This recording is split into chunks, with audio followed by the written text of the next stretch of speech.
Welcome to the introduction video for our step-by-step construction guides on how to build your polytunnel.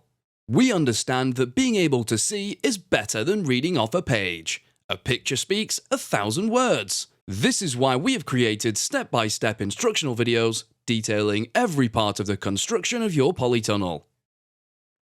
Throughout the printed instruction manual that is supplied with all polytunnel orders, you will see QR codes.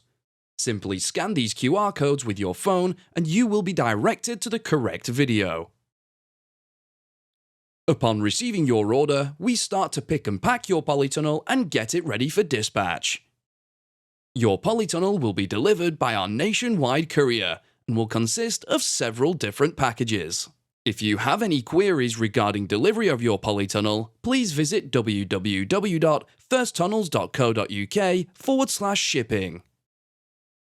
Throughout the construction of your polytunnel, you'll be using a variety of steel tubes at various lengths. Identifying these steel tubes is easy.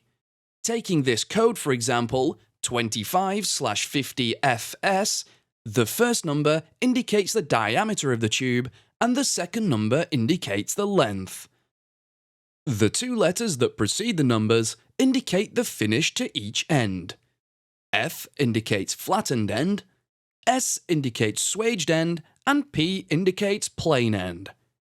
For this example, the steel tube has a 25mm diameter, is 50 cm long, with one flattened end and one swaged end.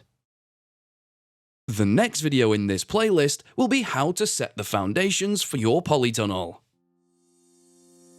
You can find more videos to help you build your polytunnel at construct.firsttunnels.co.uk. We also have a construction helpline if you require any further assistance.